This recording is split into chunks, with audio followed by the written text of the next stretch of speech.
잠깐 이 영상을 보기 전에 딱 하나만 물어보겠습니다.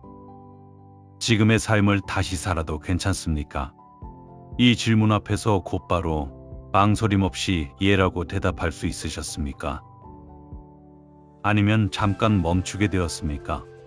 어쩌면 이 질문이 불편하게 느껴졌을 수도 있습니다. 왜 이런 질문을 갑자기 하는지 의아했을 수도 있습니다. 하지만 그 멈춤, 그 불편함이 바로 오늘 우리가 이야기할 것의 출발점입니다. 우리는 어려운 시험보다, 실패보다, 죽음보다도 더 두려운 질문이 있습니다. 죽음이 두렵다고 말하는 사람은 많습니다. 실패가 두렵다고 말하는 사람도 많습니다. 하지만 정작 가장 깊은 두려움은 이것입니다. 내가 지금 살아가고 있는 이 삶이 정말 내 삶인가? 내가 원하는 삶을 살고 있는가? 남은 시간을 지금과 같이 계속 살아가도 괜찮은가? 이 질문이 왜 죽음보다 두려운가를 생각해보면 그 이유가 분명해집니다. 죽음은 어떤 의미에서 어쩔 수 없는 것입니다. 우리가 선택한 것이 아니고 우리가 피할 수 있는 것도 아닙니다. 하지만 지금의 삶을 다시 살겠냐는 질문에 예라고 답하지 못하는 것은 어쩔 수 없는 것이 아닙니다. 그것은 선택과 관련된 것이고 아직 바꿀 수 있는 것과 관련된 것입니다. 그래서 더 무겁습니다. 왜냐하면 그 대답이 우리 스스로의 선택에 대한 평가이기 때문입니다. 그 질문은 단순합니다. 지금의 삶을 다시 살아도 괜찮습니까? 하지만 이 단순한 질문이 담고 있는 무게는 결코 단순하지 않습니다. 많은 사람은 쉽게 대답하지 못합니다. 그리고 그 대답하지 못함 자체가 이미 하나의 대답입니다. 오늘 우리가 함께 살펴볼 이야기는 바로 이 질문에서 출발합니다. 19세기 독일의 철학자 프리드리히 니체가 평생 씨름한 물음이자 그가 인류에게 남긴 가장 깊고 무거운 사유실험, 영혼 회귀에 대한 이야기입니다. 그리고 그 사유실험이 결국 우리에게 무엇을 묻고 있는지, 그리고 그 물음 앞에서 우리가 어떻게 살아갈 수 있는지에 대한 이야기입니다. 먼저 우리가 왜 그 질문에 쉽게 대답하지 못하는지를 생각해 봐야 합니다. 그 이유는 후회가 있기 때문입니다. 우리는 모두 후회를 안고 살아갑니다. 하지 못한 일, 놓쳐버린 기회, 남의 기대에 맞춰 살았던 시간. 이 후회들은 크기와 모양이 제각각이지만 한 가지 공통점을 가지고 있습니다. 그것은 우리가 충분히 자신의 삶을 살지 못했다는 감각입니다. 다른 사람이 원하는 것을 따라가느라 자신이 진짜 원하는 것을 뒤로 미뤘다는 감각. 두려움 때문에 하고 싶었던 것을 하지 못했다는 감각. 그 감각들이 쌓여서 지금의 삶을 다시 살겠냐는 질문 앞에서 우리를 주저하게 만듭니다. 니체는 인간이 가장 크게 후회하는 것은 실패가 아니라 자신의 삶을 살지 못한 것이라고 보았습니다. 이것은 매우 정확한 관찰입니다. 우리가 죽음을 앞두고 서볼 때 가장 깊은 후회로 남는 것들을 생각해보면 그것은 보통 무언가를 시도했다가 실패한 것들이 아닙니다. 오히려 시도조차 하지 못한 것들, 두려움 때문에 포기한 것들, 남의 시선이 두려워 자신의 마음을 외면한 것들이 더 깊고 더 오래 남습니다. 실패는 아팠지만 살아있었던 순간입니다. 하지 않은 것은 살아있지 않았던 순간입니다. 그리고 살아있지 않았던 순간들이 쌓여서 삶의 상당 부분을 채울 때 우리는 지금의 삶을 다시 살겠냐는 질문에 망설이게 됩니다. 왜냐하면 그 삶 속에는 진짜 자신의 모습이 충분히 담겨 있지 않기 때문입니다. 이 후회의 본질을 이해하면 우리는 니체가 왜 그토록 자신이 되라는 것을 강조했는지를 알게 됩니다. 그는 평생 인간이 자기 자신으로부터 도망치는 방식들을 비판했습니다. 다수의 의견에 자신을 맞추는 것, 사회가 정해놓은 기준을 의심 없이 따르는 것, 타인의 시선 뒤에 자신을 숨기는 것. 이 모든 것들이 결국 자신의 삶을 살지 못하게 만드는 원인들이라고 그는 보았습니다. 그리고 그 삶의 끝에서 찾아오는 것이 바로 그 깊은 후회입니다. 그렇다면 니체는 이 문제를 어떻게 접근했을까요? 그는 매우 독특하고 강렬한 방식으로 이 문제를 들여다보는 도구를 만들어냈습니다. 그것이 바로 영원회귀라는 사유 실험입니다. 어느 날 한 존재가 당신 앞에 나타나 이렇게 말합니다. 당신은 지금의 삶을 단 한 번이 아니라 영원히 같은 모습으로 반복해서 살아야 한다고. 지금 살고 있는 이 삶, 오늘 아침에 일어난 일도, 어제 나눈 대화도, 지난달의 결정도, 지난 년들의 모든 순간들도 단 하나도 달라지지 않은 채 무한히 반복된다고. 당신은 절망하시겠습니까? 아니면 기꺼이 받아들이시겠습니까? 니체는 이것을 영원회귀라고 불렀습니다. 그리고 이것이 단순한 상상놀이가 아니라는 것을 그는 분명히 했습니다. 이 사유 실험이 가진 힘은 그것이 우리에게 현재의 삶을 완전히 다른 각도에서 들여다보게 만든다는 데 있습니다. 생각해보세요. 지금 이 순간 당신이 하고 있는 이 선택이 영원히 반복된다면 어떨까요? 오늘 아침 누군가에게 건넨 말이 영원히 반복된다면 당신은 그 말을 했겠습니까? 오늘 하루를 보낸 방식이 영원히 반복된다면 지금처럼 보내겠습니까? 지금의 관계들이 영원히 반복된다면 지금처럼 관계를 맺겠습니까? 이 질문들이 단순히 미래에 대한 것이 아니라 지금 이 순간에 대한 가장 근본적인 물음이라는 것을 느끼게 됩니다. 니체는 미래를 예언하려 한 것이 아닙니다. 그는 영원회귀가 실제로 우주의 법칙이라고 주장하려 한 것이 아니었습니다. 그가 이 사유 실험으로 하려 한 것은 당신이 지금 어떻게 살고 있는지를 묻는 것이었습니다. 오늘의 선택, 오늘의 말, 오늘의 행동이 영원히 반복되어도 괜찮은 삶인지 말입니다. 이 물음이 가진 힘은 그것이 우리의 현재를 가장 선명하게 비추어 준다는 데 있습니다. 우리는 평소에 지금의 선택들을 가볍게 여기기 쉽습니다. 오늘 하루쯤은 대충 보내도 괜찮다. 한 번쯤은 원하지 않는 말을 해도 괜찮다. 지금 이 순간은 그냥 지나가도 된다. 하지만 영원회귀라는 렌즈를 통해 그 순간을 들여다보면 그 가벼움이 사라집니다. 지금 이 순간이 영원히 반복될 것이라면 지금 이 선택이 어떠해야 하는지가 훨씬 선명하게 보입니다. 어떤 사람들은 이 사유 실험을 처음 들으면 압박감을 느낍니다. 모든 순간이 영원히 반복된다는 생각이 숨막히게 느껴지기도 합니다. 잘못된 선택들, 후회스러운 순간들, 피하고 싶은 기억들이 영원히 반복된다는 생각은 분명 가볍지 않습니다. 하지만 니체가 이 사유 실험을 제안한 것은 우리를 압박하기 위해서가 아닙니다. 오히려 그 반대입니다. 그는 이 질문을 통해 우리가 지금 이 순간을 더 깊이, 더 진지하게 살아가기를 원했습니다. 이 질문이 왜 가장 무거운 질문인지를 생각해 보겠습니다. 니체는 영원회귀를 가장 무거운 사유라고 표현했습니다.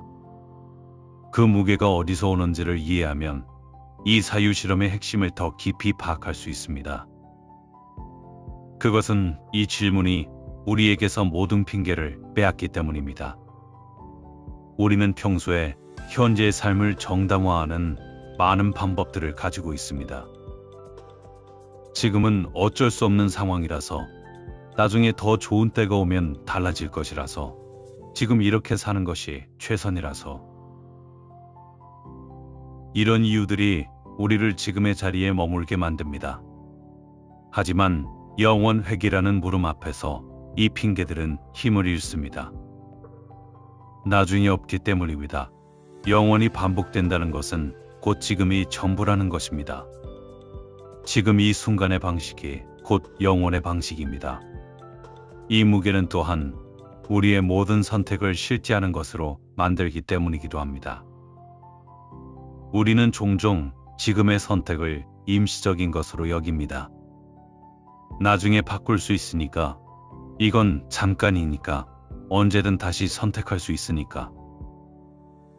하지만 영원 회귀의 관점에서 보면 모든 선택은 이미 영원히 실제하는 것이 됩니다. 한번 내린 선택은 무한히 반복되는 것이기 때문에 그 선택의 무게는 임시적이지 않습니다. 이 인식이 우리가 지금 내리는 선택을 더 진지하게 바라보게 만듭니다. 오늘의 선택, 오늘의 말, 오늘의 행동이 영원히 반복되어도 괜찮은 삶인지. 이 물음 앞에서 많은 사람들은 처음에는 불편함을 느낍니다. 왜냐하면 솔직하게 들여다보면 지금의 삶의 많은 부분이 영원히 반복되기를 원하지 않는다는 것을 알기 때문입니다. 두려움 때문에 하지 못하고 있는 것들, 미루고 있는 것들, 자신을 속이며 살아가고 있는 부분들. 이것들이 영원히 반복된다는 생각은 불편합니다. 하지만 니체는 바로 그 불편함이 중요하다고 보았습니다. 왜냐하면 그 불편함이 우리에게 아직 시간이 있다는 것을 알려주기 때문입니다.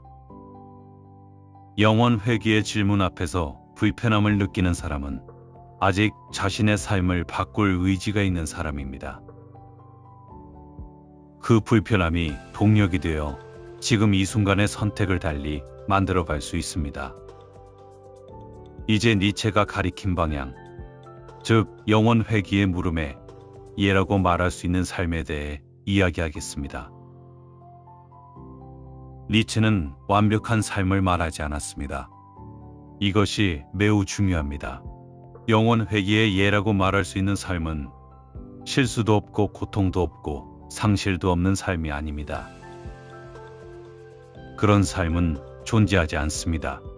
그리고 설령 그런 삶이 가능하다 하더라도 니체는 그것을 이상으로 삼지 않았을 것입니다.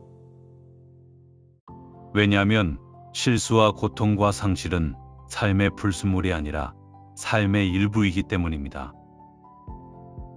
그가 말한 것은 실수도 고통도 상실도 있지만 그것까지 포함해서 이 삶이라면 다시 살아도 좋다고 말할 수 있는 것입니다.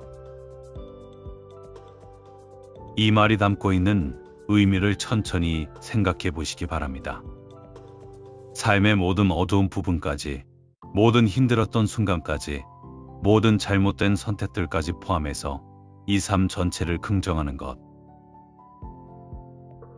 이것이 니체가 말하는 삶의 긍정입니다. 이것이 쉬운 일이 아니라는 것은 분명합니다. 힘들었던 순간들, 잃어버린 것들, 상처받았던 기억들. 이것들을 그래도 괜찮다고 받아들이는 것은 쉽지 않습니다. 하지만 이 책가 말하는 긍정은 그 힘든 것들이 힘들지 않다고 부정하는 것이 아닙니다. 힘들었지만 그것도 내 삶이었고 그것도 나를 만든 것이고 그것 없이는 지금의 내가 없었을 것이라는 받아들임입니다. 이것이 다릅니다. 이것이 운명 에아모르 파티입니다. 니체가 사용한 이 라틴어 표현은 자신의 운명을 사랑한다는 뜻입니다. 여기서 사랑이라는 단어가 중요합니다. 단순히 받아들이는 것을 넘어서 사랑하는 것.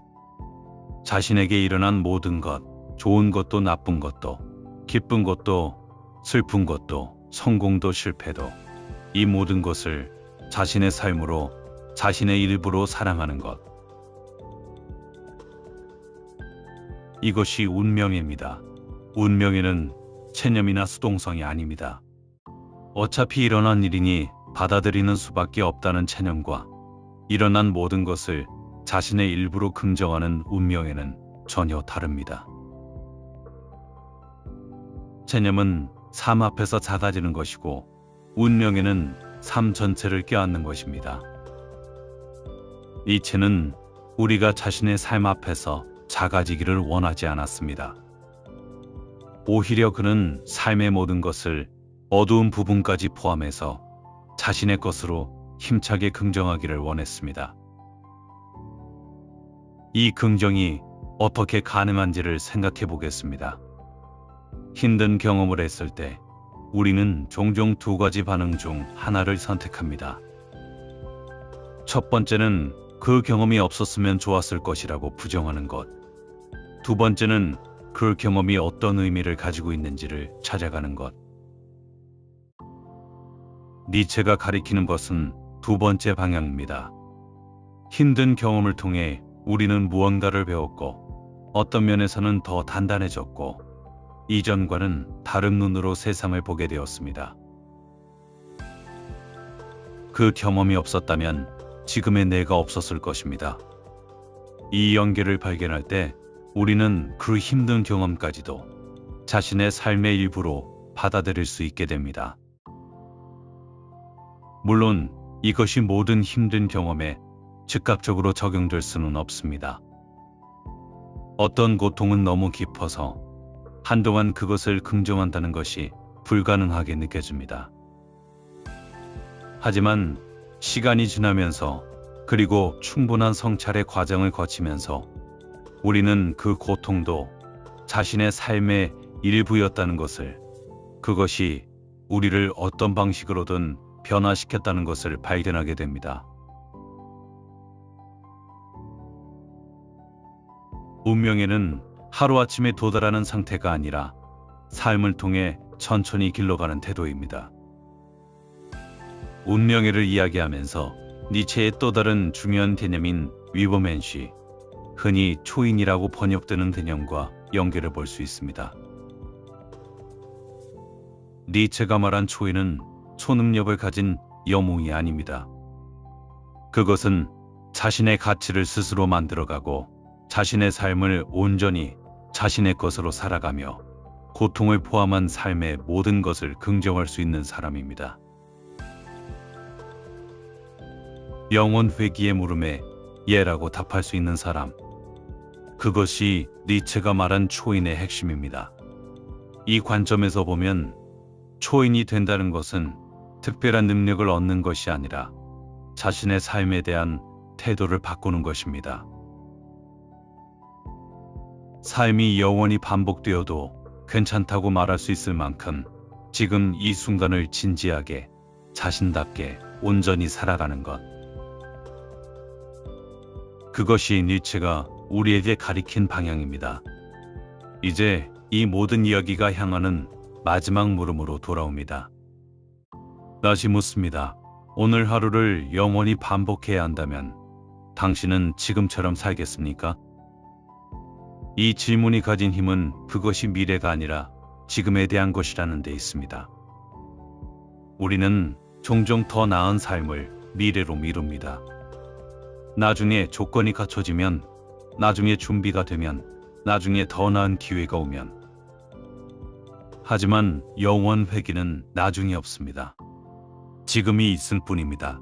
그리고 지금이 영원히 반복된다는 것은 지금을 어떻게 살아가느냐가 곧 삶 전체를 어떻게 살아가느냐를 결정한다는 것입니다. 이 질문 앞에서 대답을 망설였다면 아직 삶을 바꿀 시간은 있습니다. 니체는 우리를 절망에 빠뜨리려는 것이 아닙니다. 오히려 그 반대입니다. 이 질문에 예라고 답하지 못한다는 것을 알아챈 순간 우리는 이미 변화의 가능성을 발견한 것입니다. 무엇이 문제인지를 모를 때는 바꿀 수 없습니다. 하지만 무엇이 문제인지를 알았을 때 우리는 비로소 다른 선택을 할 수 있게 됩니다. 망설임은 절망이 아닙니다. 망설임은 아직 살아있다는 신호입니다. 아직 자신의 삶에 대해 신경 쓰고 있다는 신호이고, 아직 더 나은 방향을 찾고 싶다는 신호이며, 아직 변화가 가능한 상태에 있다는 신호입니다. 그렇다면 어떻게 하면 영원 회귀의 물음에 이해라고 말할 수 있는 삶을 살아갈 수 있을까요? 니체가 제시한 방향은 여러 가지이지만 가장 핵심적인 것은 이것입니다. 자신의 삶을 자신의 것으로 살아가는 것. 다른 사람의 기대를 충족하기 위해서가 아니라 자신이 진정으로 중요하게 여기는 것을 향해 나아가는 것. 두려움이 아니라 자신의 가치에 따라 선택하는 것. 이것이 처음에는 어렵게 느껴질 수 있습니다. 우리는 오랫동안 다른 사람의 기대에 맞추어 살아온 습관을 가지고 있기 때문입니다. 군중을 따르고 인정을 구하고 익숙한 것에 머무는 것이 자연스러워졌기 때문입니다. 하지만 바로 그 습관이 영원 회귀의 물음 앞에서 우리를 망설이게 만드는 원인입니다.